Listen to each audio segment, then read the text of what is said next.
Yes, sir. Friday night, we're back. All my SmackDown that just aired. You know what I mean? You know, shout out to Jay White in the Discord that didn't say shit, but you know he watched the show, so we appreciate it. Yeah, we appreciate our commentary.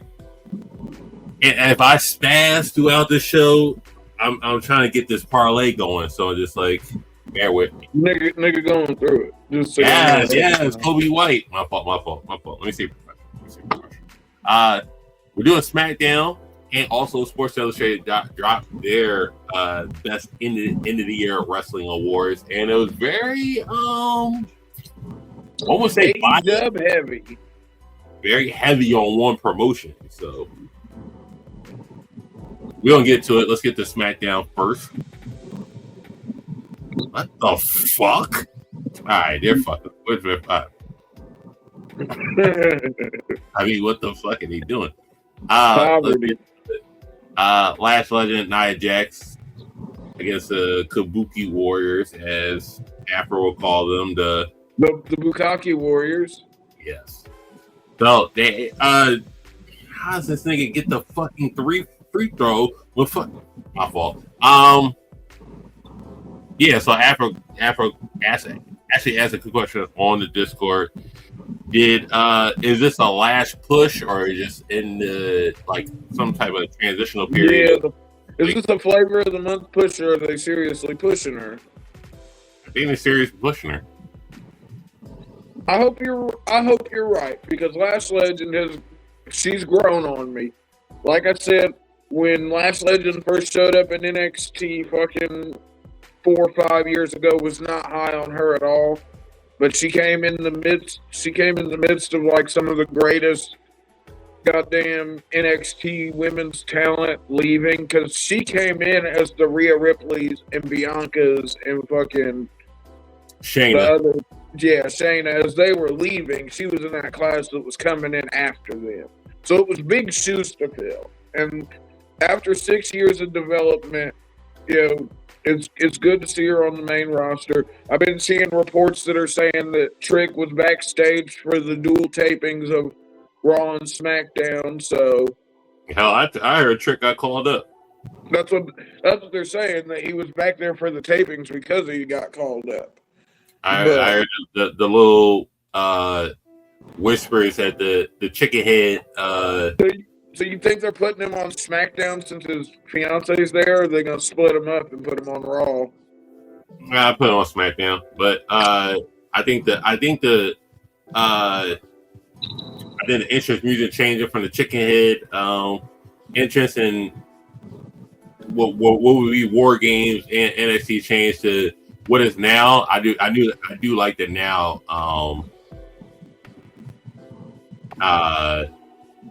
entrance now. Yeah. It works better. I didn't notice she changed her entrance. Yeah, she had the chicken head John from a little play off the 3-6 Mafia. The Project Pat song, yeah. It was 3-6 Mafia. Or was it Project Pat? One of them. No, it was Project Pat. It was Project Pat. You was right. Okay. A little play off that, and then I think this one's better, but yeah, it's Kobe White. One more, nigga. Yes, sir.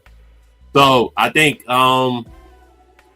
putting her in the match last for War Games, I think that was a little bit of a miss.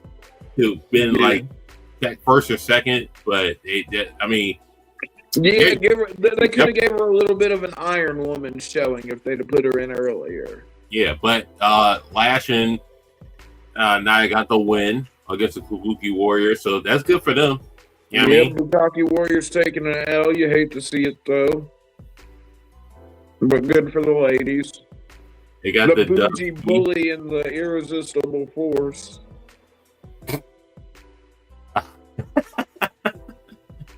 Are they the irresistible bullies, or are they the bougie forces? Bullies.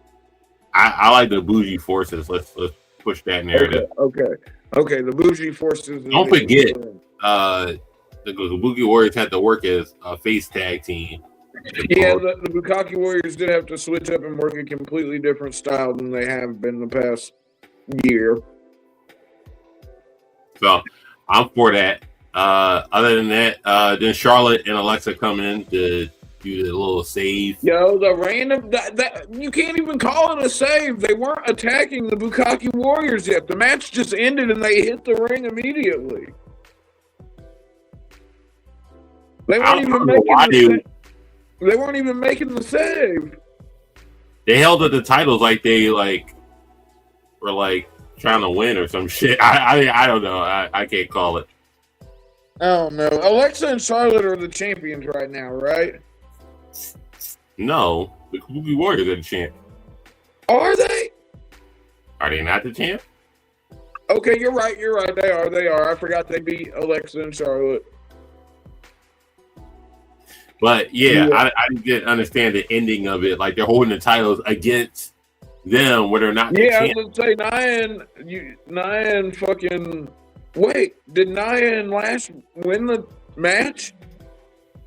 Nia and Lash won the match, but then Charlotte. Okay, so they're the champions now, right? Or was it not a title match? No, that was a non-title. Oh, okay. Definitely non-title. But that was that. And then we got a rare Giulia sighting. An even rarer Giulia match. Yeah, I'm all for Giulia. I am too. And I also want to say, Alba Fyre looked amazing. The outfit she was wearing, top tier. She appeals to my pale redhead fetish. Like, I've got a couple exes that are pale redheads. I'm not gonna lie. Shout out to them. Shout out to them. But good technical match though. I thought it was solid. I think Alba and fucking Giulia. I say WWE really dropped the ball on Giulia. Like if Stephanie's gonna be on Raw and Giulia be on SmackDown, it should get pushed the same way. You know what I mean? Yeah, that's true. So if they got pushed the same way, then Giulia will be a bigger star.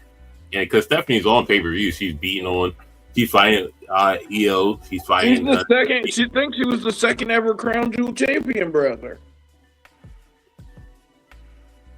Yeah, she also beat Tiffy for just Tiffy being undefeated for the year and losing the EO. Just saying. But Giulia definitely. I don't know. Maybe the only thing I can think of is that Giulia. Maybe the language barrier was a little more difficult than we thought it was because, English isn't Stephanie's first language either. You know what I mean? Yeah, but she got the promo for her dad, so I mean, it is what it is. And then she got Kiana James to do all that bullshit. So whatever. They gotta I don't know. They got to do something though, because this is a waste of Giulia. This might be. Look, if they don't do something with Giulia soon, this might be one of the rare times where I'm like, damn, you might have got a better shake in AEW. And you know me, usually that's never going to be one of my takes. But, I don't know. They got to do something with Giulia because it's not like she's fucking not top-tier talent because she is. Definitely top-tier talent. Definitely a future talent. So they got to do right by her.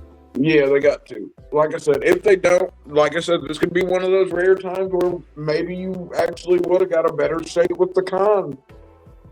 The Khan, man. But listen, other than that, we had a rare tag team match. Just DIY versus Dragunov and Carmelo. Which I enjoyed, honestly. Ilja's energy is unmatched in the ring. I think Carmelo did a really good. I think everybody in that match did a really good job of keeping pace with Ilja, which doesn't look to be an easy thing. We're also back to the open challenge next week. Hopefully, we're eventually going to get that. I'm waiting, so I'm so ready for Ilja versus the Yes. I'm not going to lie. Oh, yeah, that's why. Okay, so it makes sense now. Okay. That's why the main event was the main event. That's what I was thinking too. That's why That's why that was the pairing in the main event, because the yeahs versus Dragunov is imminent. But I really enjoyed this tag match. I think Ilja, I went into it thinking that there was a possibility that fucking Carmelo could turn on Ilja in the match, because in the end Carmelo is just looking for singles gold, unless they're going to throw him in a tag team once they bring Trick up, which is always a possibility. But yeah, they're saying Trick is up there now, so okay, that makes sense, because like I said, they said he was going to be there for the double taping, so it makes sense. But if they put him on Raw, I'll be surprised. But yeah, I think super solid tag team match. Ilja and fucking Carmelo get the win in the end. Carmelo looked really good. I didn't realize, looking back at that match, it's just four of the smallest guys WWE has to offer, but some of the best technical wrestling in the world, Between Ilja, Johnny Gargano, fucking Tommaso Ciampa, and Carmelo Hayes, fucking... Yeah, and then when you look at it, it's just like Carmelo Hayes is the weakest in ring out of the four. So and he's still amazing. That's the thing. He may be the weakest in ring out of those four, but the guy is still a fucking wizard.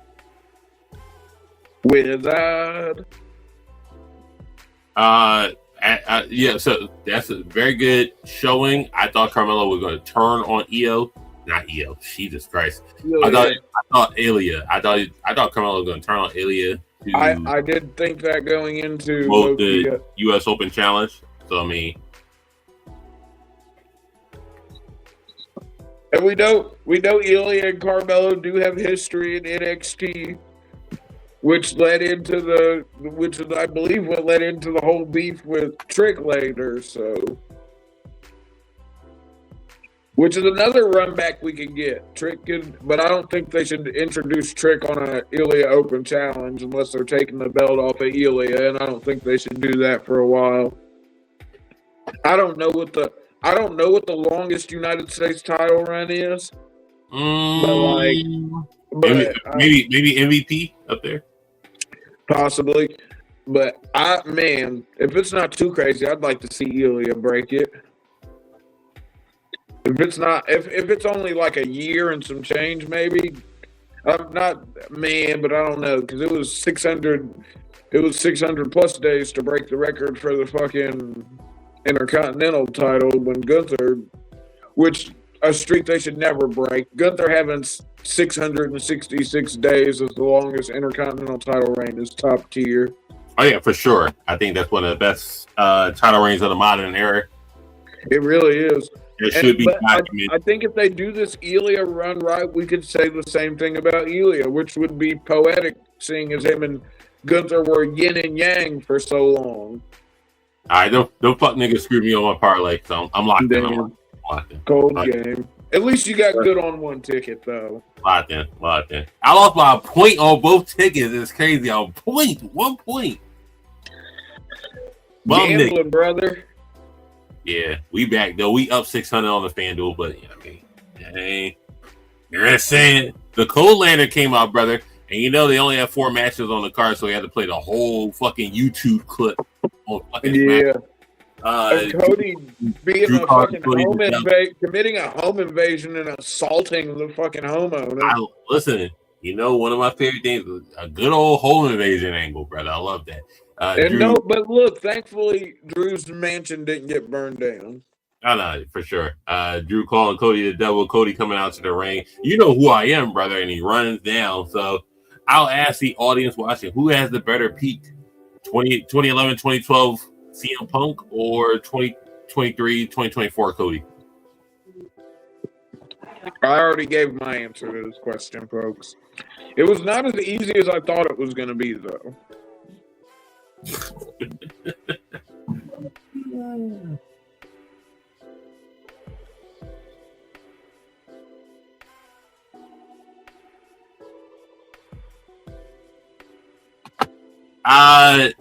Once Cody starts running it down, current king of the ring. Yeah, when he gives you the list of achievements, when he runs down the pedigree, It is. It sounds nice. Back It sounds real nice.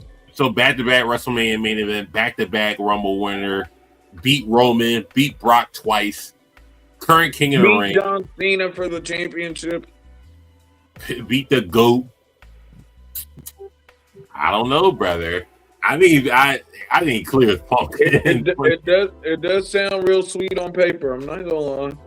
I think he clears Roman for Pete. I don't. I'm not gonna give you that. I disagree. But other than that, look, all I got to say, most WrestleMania main events of all time. Yeah, he cleared Hogan, so that's tough. I mean, come on.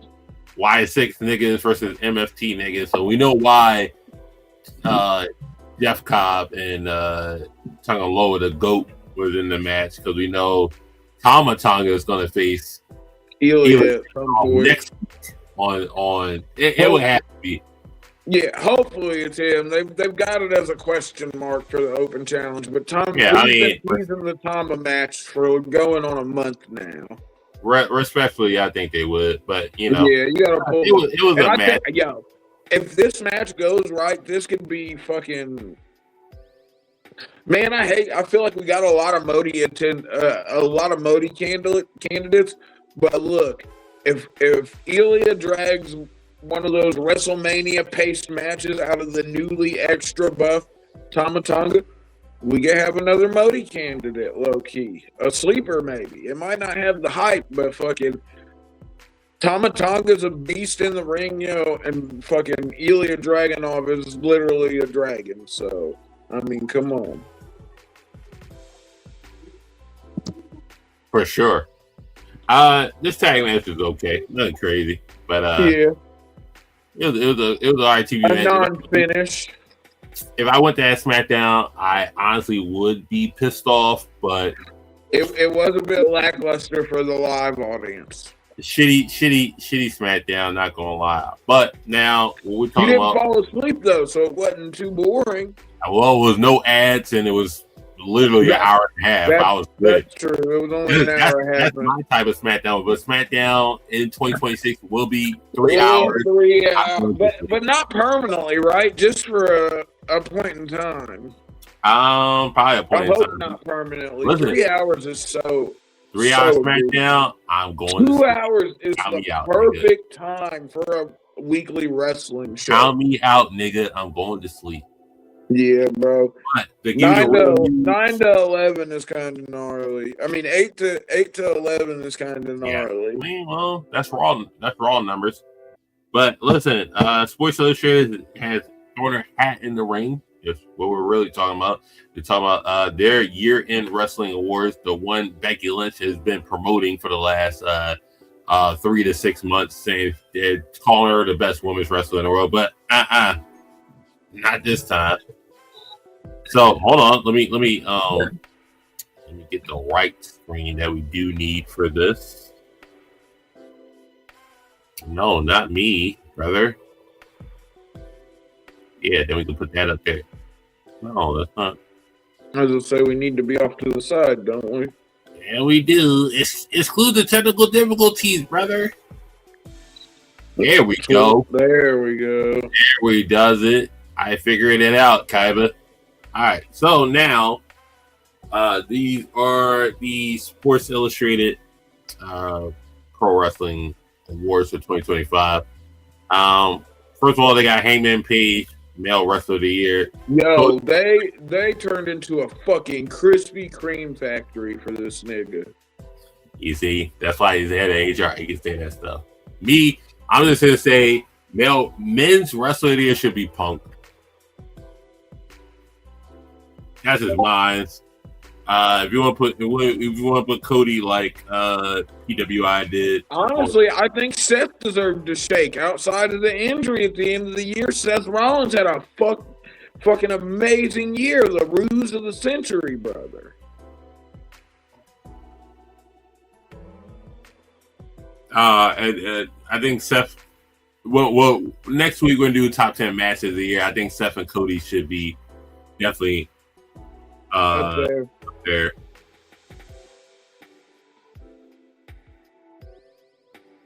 But yeah, Hangman. No, if Hangman was wrestler, if men's wrestler, yeah, they would have kept the title on them. They took the title off. Yeah, I was going to say Samoa Joe wouldn't be the AEW champion right now. That's the way Tony Khan felt about it.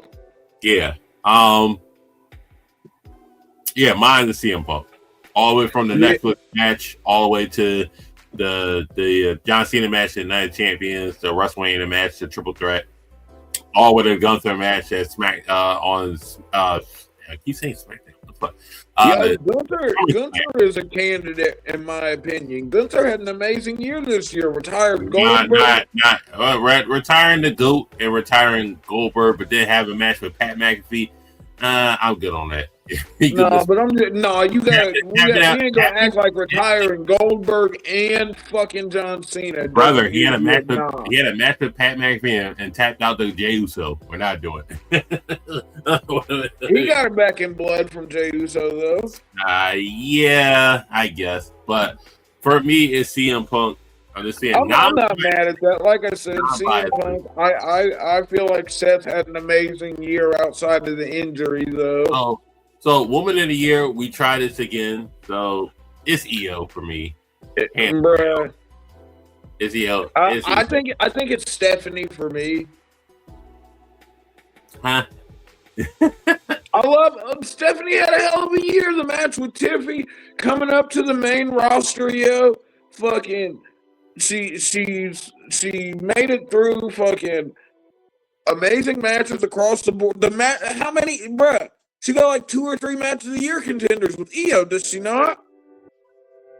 One. At least 2. Two. The Raw match and the actual WrestlePalooza. Yeah. So I'm just saying I'm not mad at EO. I'm not mad at an EO choice. What I'm saying is, the Devil's Kiss might have swayed my vote for Stephanie. Right. If you think it's Mercedes, cool. I'm not gonna deny that because she did a lot this year, just winning champions. She went and had squash matches all over the country to collect titles that she's now. I'm calling it now. I tried to. She is gonna drop 1 or 2. She might drop because she's got 12 altogether. 12, 13. I think she might drop half of them, maybe, and she's going to mail back the rest. They got Breakout Star of the Year, Kyle Fletcher. I think Breakout Star of the Year, Javon Evans. That's just me. I agree. That boy is bouncy. And that boy's bouncy, and he didn't injure somebody and ruin their career. But that's just me. Hey. Hey, shout out Adam Cole. Baby. Best in-ring performer. They got Will Ospreay. It's Io Scott. I'm just not. Yeah, it's Io Scott, bro. Will very much had the Seth Rollins effect where he had a good year and then got injured and fucking. It's Io in-ring. Match of the year, Io, Rhea, Bianca.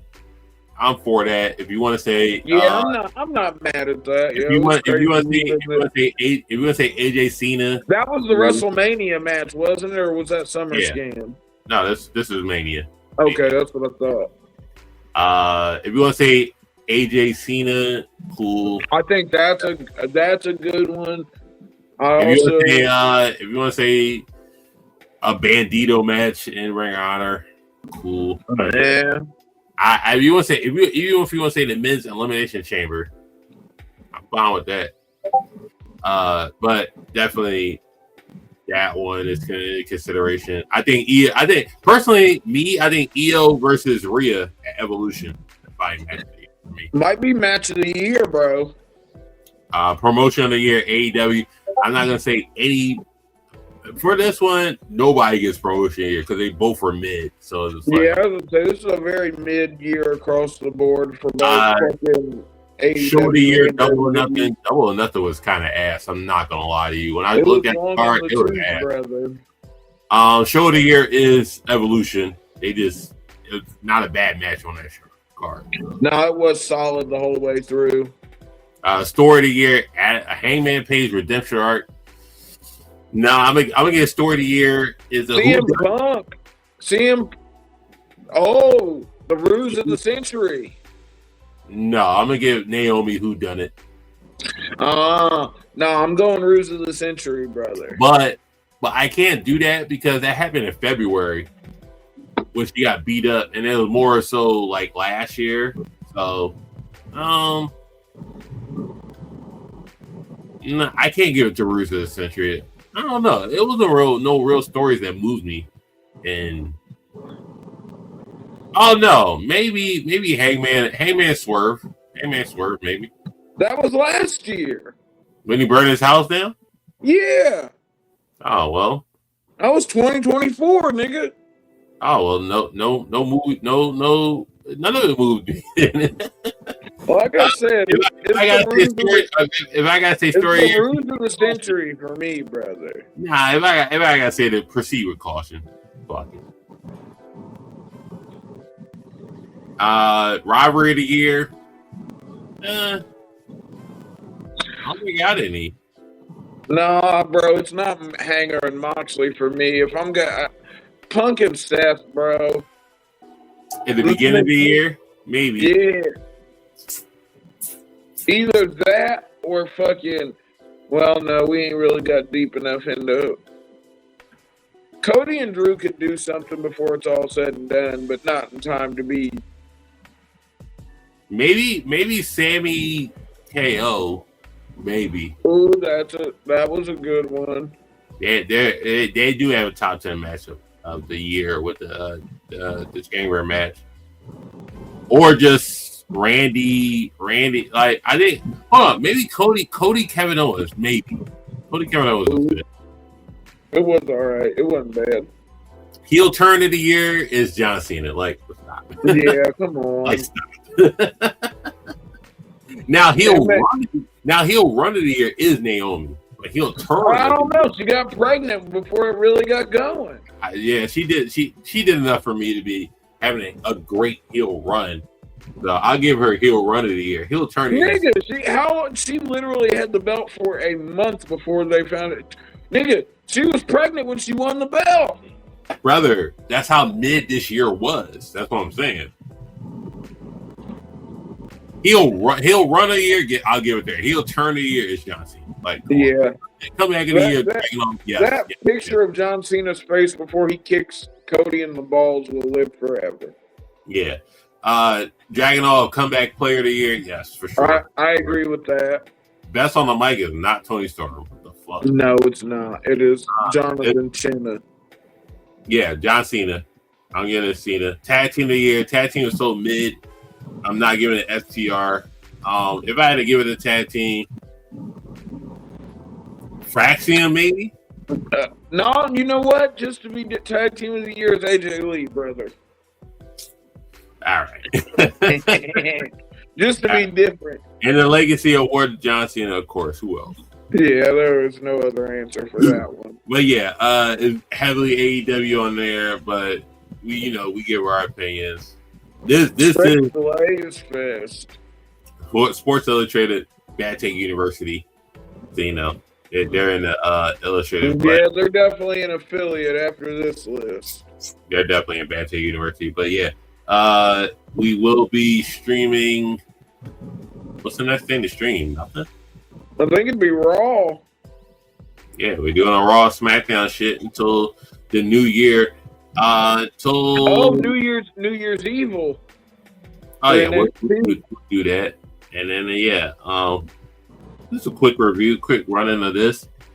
So the type shit that's going on right now. Like, share, subscribe always, and hit the notification bell so you know when we post. And don't forget, we will be. I'm gonna start promoting BlurCon. I will be at BlurCon. Hopefully, Afro may be able to attend BlurCon. I don't know about all that. Niggas don't leave the hood, brother. I'm a creature of my environment, brother. I don't like leaving the hood. Arlington, Virginia. I will be there to host talking about the best heel turns of all time. So just saying it now. If you're at BlurCon, you like wrestling, come to the Friday night. Come into a Friday Night Year panel. I will be hosting it, and then I'll be running y'all niggas down. As Tekashi 69 said, I walk niggas down on this wrestling shit. So listen, if you got to debate me, I kudos to you. Yeah, come with it though. I'm gonna walk niggas down on the heel turns. Okay, that's heel turns all the time. The Shield's mid, but with the Shield turn of Seth Rollins' turn, Seth Rollins turning and becoming that changed the ecosystem of wrestling. So also acknowledge, was the heel turn good for the performer? Was it good for the moment? Was it good for just overall wrestling? That right there is good for overall wrestling. The moment I'll give to Cena, and then if you want to do like the individual heel turn, it'll be Roman. So yeah, I gave y'all a little cheat sheet on how to do that. Because Roman, once he did his heel turn in 2020, he was the best shit smoking for the last 5. Once that nigga came back and put down the Fiend and everybody else, it was for the moment you could do Seth or Cena, but Seth changed the ecosystem of wrestling with that. Cena, that nigga Tyler Black. Cena had a moment, and the moment will be in our history banks forever. Him turning heel with The Rock and all that stuff, and our expectations of that heel turn was so high, we expected so much more of what we got. Now Seth Rollins has the perfect heel turn because it delivered, with the authority angle after and everything. With his heel turn, not only changed the ecosystem of wrestling, it launched 3 Grand Slam champions. It launched just like the careers of himself, Moxley being the face of SmackDown, Roman Reigns is trying to be the face of WWE in itself, and Seth Rollins is being the best in-ring performer for that time until he got injured. Like, if Seth didn't get injured in 2015, like, I think Seth Rollins would be Wrestler of the Year for like 3 years straight. And there you go, folks. But that, and also that reinvigorated Triple H's career, reinvigorated Randy Orton's career, reinvigorated just like everything around Seth Rollins, giving John Cena a good rivalry, giving Roman Reigns a good rivalry, getting John Moxley a good rivalry, giving Randy Orton a good rivalry, getting Triple H. We were doing an outro, right? Giving Brock Lesnar a good rivalry. Respect Seth Rollins, nigga. I'm just saying. But that was the outro. But niggas has to learn. They gotta learn. That's why we're in Bad Take University now. And you watching this, you're in Bad Take University. You just didn't sign for the freshman orientation class. I just told y'all what it takes to be a great heel turn in wrestling. And not just WrestleMania 13 with the double turn. I get that. It's the most iconic double turn in history. But hey. We gotta go see if Jake Paul's gonna beat Anthony Joshua, yo. All right. I think pull off a great outro, and then you switch it out to that. But hey, like, share, subscribe. It's free. Free's good. Interact with the community post. We'll see y'all niggas Monday. Peace.